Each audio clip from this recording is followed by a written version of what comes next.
Glad to have you back. Now, the Chief Justice of Nigeria, Justice Walter Onohe, has criticized the federal government over what he termed flagrant disobedience of court orders and disregard for the rule of law. The CJN, who spoke at an event attended by President Buhari, maintained that obedience to court orders must be considered by government as a strong motivation for the fight against corruption. Onohe cited Kenya and the United States as countries where the rule of law is practiced in practice and said Nigeria should learn from them. Well, the Buhari administration for some time now has refused to obey some court rulings, including orders that granted bail to the detained former National Security Advisor Colonel Sambo Dasuki, as well as a judgment that ordered the immediate release of detained leader of the Islamic Movement of Nigeria, Ibrahim El-Zakzaki, and his wife. President Buhari, in his defense, said some corrupt elements in the judiciary who are in the habit of giving conflicting judgments on cases have brought shame to the noble legal profession, causing the common man to lose faith in the judiciary. Yeah, he noted that the judiciary has been in the eye of the storm in recent times for the wrong reasons. The president also lamented the fact that court cases drag on for years, sometimes decades, without resolution. He called for a holistic reform of the justice system in the country. All right, we have joining us now to discuss this a lawyer, human rights activist, a public affairs commentator, Tony Dania. It's good to have you join us now. Good morning. Right. Thank you. When we have the on the first day of President Buhari coming in, he didn't mince words when he said that the judiciary has been some kind of a hindrance to the fight against corruption all the while. Now we have seen a new dynamics where the Chief Justice of Nigeria is getting back at the president, saying you need to obey court orders. Now it seemed to be, you know, their words against each other. How is that going to impact on the actual fight against corruption that we're supposed to see? First, I have to commend the CJN. Okay. It was a very bold statement, and saying it in the presence of the president. So I must commend him for that. It is going to give judges confidence, that statement alone. And then I must say that the president does not need to be a lawyer to appreciate the fact that orders made by a competent court should be obeyed. So I will address the Attorney General of the Federation. I am surprised that I have not seen any Attorney General of the Federation previously resign for good reasons that will make the people to commend him forever. If an order is made and the federal government or the executive or the president felt they need to do something other than obeying the order, then the Attorney General of the Federation knows what to do. Supposed to go back to the courts and convince the court why that order should be set aside. If the executive disobeys orders or chooses orders that they will obey, it is not good for democracy. It is very, very wrong. It is improper. And you see, I think we should, right now we are considering constitutional amendment. I think we should amend the provisions that deal with the judiciary. Okay. Because the Chief Justice of the Federation is appointed by the president. The president of the Court of Appeal is appointed by the president. The Chief Judge of the Federal High Court is appointed by the president. The Chief Judge of the state is appointed by the governor, subject, of course, to the recommendation of the National Judicial Council. So now they should remove that. Okay. The heirs of this court should be appointed naturally so that the most senior judge takes the position of the Chief Judge or the Chief Justice of the Federation. If that is done, that removes the first power. Then, like the saying, he who pays the piper takes the tune. Exactly. If the president, the executive is the one paying the salaries to the judiciary, this idea of disobeying court order is likely to continue. Now, take for example, the Inspector General of Police. He was ordered by the court to open the office of the Peace Corps. He refused. But when he was being investigated by the National Assembly, he rushed to the same court. See the irony of it?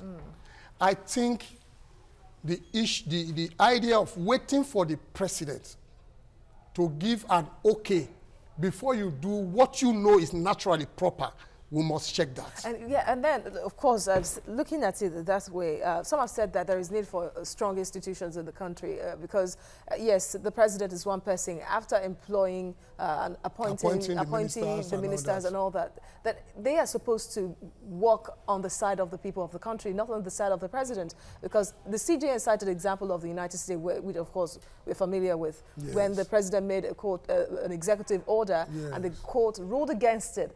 The immigration acted on the law, the order by the courts, did not wait for the response of the president, immediately acted. That is what I'm saying. What about the institutions really? No, what I'm saying is that ministries and other members of both the executive and even the legislature should not wait to get the opinion of the president before doing the right thing.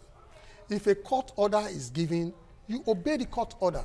If you want to query with the order, you go to the same court to give good reason why that order should be set aside. Or you file an appeal and get an application for stay and argue that the order given be stayed. It makes sense.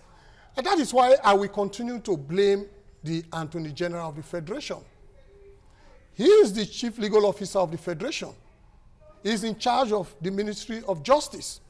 He should advise the president. He doesn't need, when a matter is in court, for God's sake, before the order is made, it takes time. You hear from both parties. Then the judge decides based on law and based on what the parties have presented and based on evidence and facts. So at that point, try to get the judge to give an order that will favor you. And then be prepared in case that order does not favor you. Then you do the needful. The needful is come to the court. Look, this order you have given, can you review it? That's by seeking an appeal. No, no, no. You can even come to the court first to ask the court to reconsider. Okay. Then you have an option of going to appeal on the judgment. If it is the high court, either the state high court or the federal high court, you go to the court of appeal. The higher court. Yes, and then you have the option of also, because naturally if you file an appeal, parties are supposed to stay. They are supposed to wait for the outcome of the appeal. But we have also argued that the fact that you have filed an appeal does not necessarily mean that you stay action. So you now file an application for stay. So if you get that application granted, either by the court that gave the order or by the court of appeal, then you have justification now. But where you have to decide personally, that is very wrong. Then coming to what the president have said about some judges being involved in corruption, and coupled with the fact that the Chief Justice have set up a committee to monitor judges that are trying corrupt cases. You see, the utterances of the president, with all respect, and even that committee will weaken the judiciary. You know why? If members of the committee who are lawyers appears in court, the judges will be careful. What they are supposed to have, let me share an experience with a judge at the Federal High Court who has been nominated now to go to the Court of Appeal. I had an issue, I filed an appeal, he kept adjourning and kept adjourning. I reported personally to the chief judge, to the chief registrar of the court, who called the judge's attention. There's an appeal, there's a stay. The next adjourn date, the judge said, look, go to Court of Appeal and go and handle this matter. You see, what the Chief Justice of the Federation should do is to appoint some officers within the court's arrangement to hear, they are staff of the judiciary, to hear matters. This judge is doing this, so I don't know. First of all, orally.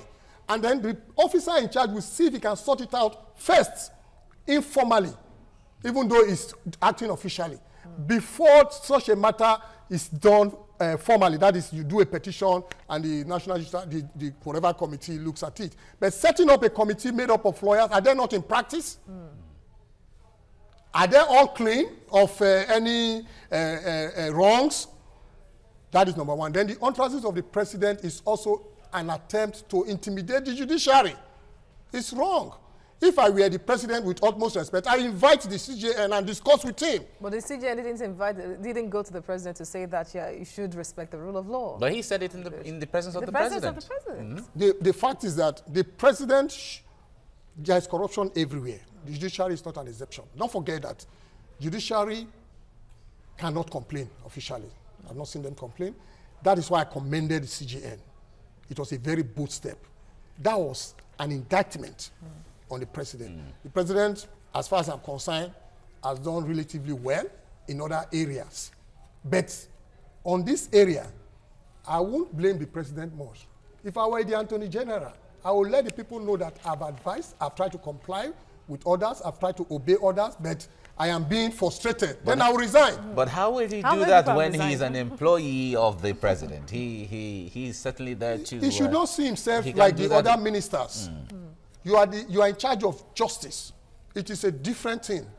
In fact, you should be a different kind of, your roles are different from the roles, ordinary ministerial roles of other ministers. Okay, so we are dwelling on the actions of the executive. What about the judiciary? The CJN talked about it and accepted that, yes, there is need for a holistic reform of the judicial system, that, in fact, the perceived corrupt judges in the system shouldn't be disgraced alone publicly, but they should be prosecuted to serve as deterrent to others. And from that statement, it means that truly there could be bad eggs in the judicial system. No, there's no doubt that there are bad eggs. I've had an experience with a judge in Lagos State who is likely to be a chief judge, where he didn't know that I am the counsel to the claimant. He thought I was the counsel to the defendant and called me into our chambers and started telling me, don't worry, the chairman, it was a case against the local government, the chairman has called me, don't worry. He didn't know that I was the counsel to the claimant. It was Justice Ade Alabi, before he became the CJ, that intervened. That is why I said somebody within the judiciary should be able to handle issue. This committee, good ideas, but I'm telling you, it will end up complicating issues. But I wonder where we should actually start from.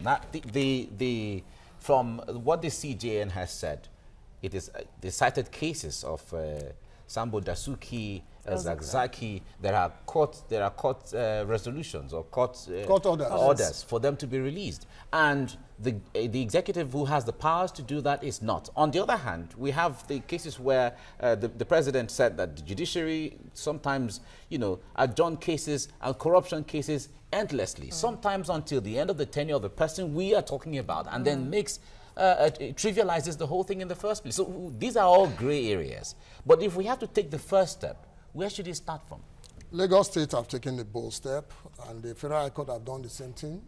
The thing is that you now front load whatever you want to do, but we are talking about that is civil. We are talking criminal. Now they should do something about criminal matters too, so that they can fast track certain processes. In civil matters, as you are coming to court to lay your complaint, you are bringing everything needed. Before now, you bring one, you take your time, you bring the other one, you bring your statement of claim. But right now, all will be front-loaded. Now, the incident, the precedent set in Kenya and the US is a good example for us to follow.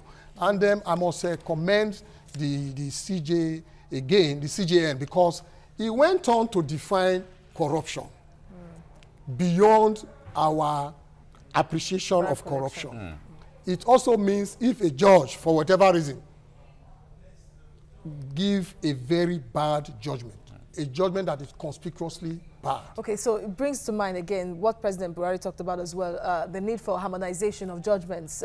Superior courts will give, lower court will give one judgment, and then you go to the superior court to give a different judgment. Yeah, the issue was because we have various divisions of the Court of Appeals, and the Court of Appeals were giving judgment. Then the Federal High Court too, we had that issue when we had this political case of PDP came up. These are incidents that will help the system to regularize itself.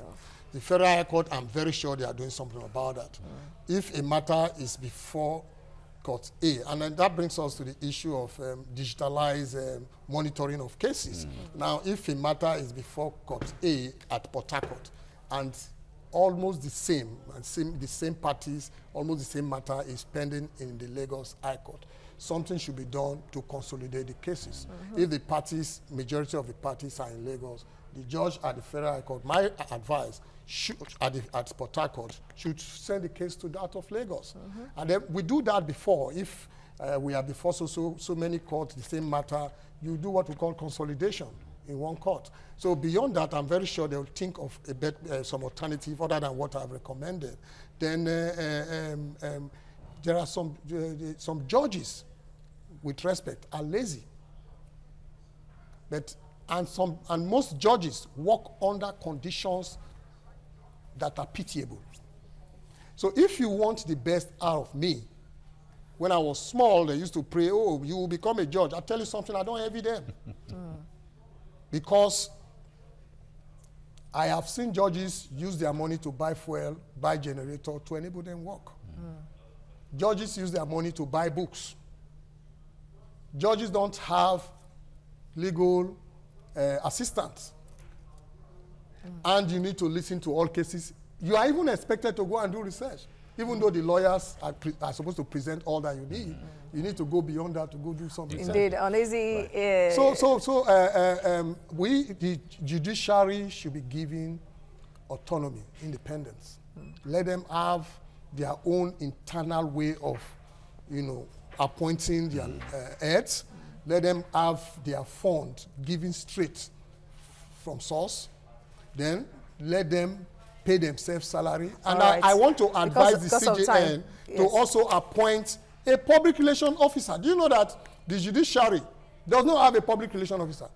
And sometimes, with respect to the Nigerian Bar Association that are supposed to speak for them, they do the other, It's a union, so... yeah, but... So it's going to act like a union. There's nothing wrong if the judiciary appoints a lawyer who will handle public relations generally. Okay. That should come under the reform being called for as well. It's all about reforming the system. Thank you very much. We have to end it here. Apologies because of time. Tony Dania, you're a lawyer, public commentator. Thank you for your analysis on the judiciary. Thank you very much. We certainly hope to have you other times to talk about other issues. Thank you so much.